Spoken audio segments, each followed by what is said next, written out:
this year we have received 6,039 fire calls, and last year we had 8,033 fire incidents that were reported.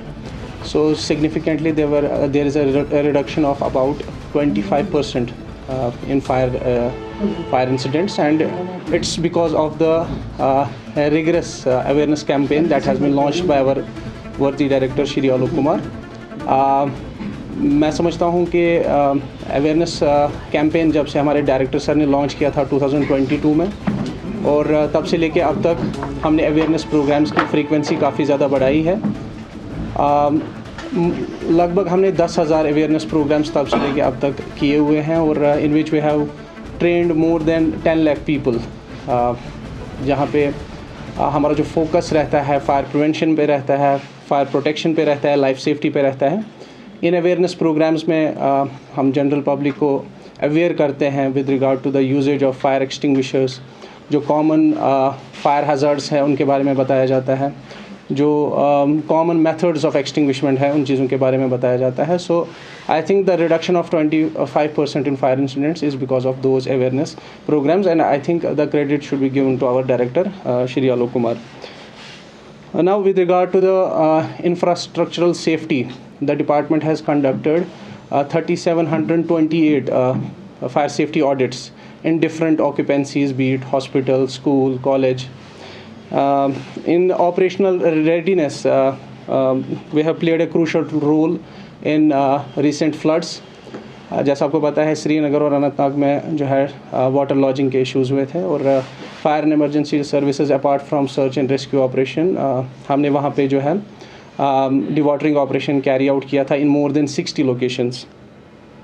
Operation Sindoor में भी जैसा आप जानते हैं कि in the border areas the fire and emergency services provided a vital support by deploying fire tenders in the areas of Poonch, Uri, Sopore and Kupwara. In Shri Amarnath Ji Yatra 2025, like every year, Fire and Emergency Services establishes temporary fire stations, and this year also, right from Jammu up to Holy Cave, almost 30 temporary fire and emergency stations were established. In capacity building, I think a new initiative was taken by our director sir by establishing a new training center at बरी ब्राह्मणा called fire training centre.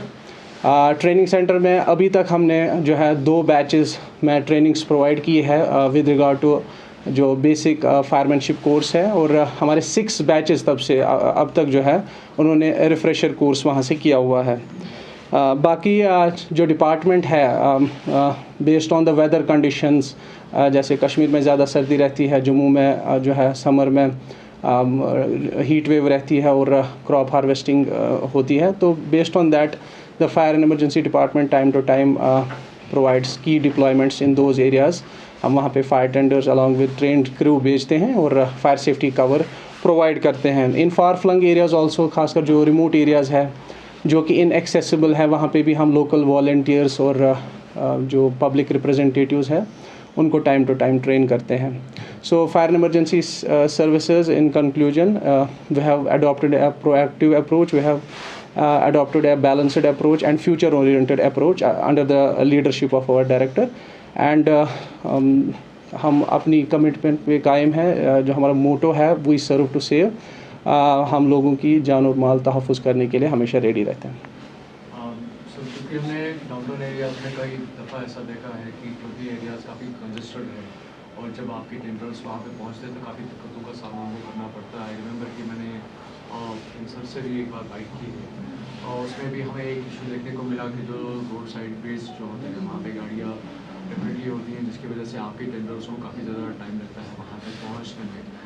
जिस तरह से आपने awareness का जिक्र किया, क्या की पॉइंट्स हैं जिसको लेकर पब्लिक को अवेयर रहना चाहिए कि अगर किसी पर्टिकुलर एरिया में कोई ऐसा इंसिडेंट होता है तो वो अपने आप की रिस्पॉन्सिबिलिटी कैसे उसको जो है निभा सकते हैं? बिल्कुल, आपने सही बताया. जो खासकर जो डाउनटाउन एरियाज़ है काफ़ी कंजेस्टेड है, और ऐसे एरियाज़ में जब फायर इंसिडेंट होता है, क्योंकि पुराने स्ट्रक्चर्स है और फायर सेफ्टी गैप उतना ज़्यादा होता नहीं है, जो ही वहाँ पे फायर इंसिडेंट्स होते हैं with in short span of time जो है काफ़ी सारे स्ट्रक्चर्स इन्वॉल्व हो जाते हैं. और जैसे मैं समझता हूँ कि फायर ऑपरेशंस में एक गोल्डन आवर होता है उस गोल्डन आवर में अगर हमारा जो फायर टेंडर है जितना जल्दी स्पॉट पे पहुंचेगा उतना हम loss of life and property को कम कर सकते हैं। इसमें मैं बताना चाहूँगा कि हमें पब्लिक का टाइम टू टाइम कोऑपरेशन चाहिए होता है। अवेयरनेस प्रोग्राम्स तो हम कर ही रहे हैं, लेकिन बार बार मैं लोगों से यही रिक्वेस्ट करता हूँ कि जब भी हमारा फायर टेंडर स्टेशन से बाहर निकलता है, वहाँ से ही हमें पब्लिक का कोऑपरेशन चाहिए होता है। जैसे रास्ते में ट्रैफिक कंजेशंस हो सकती है,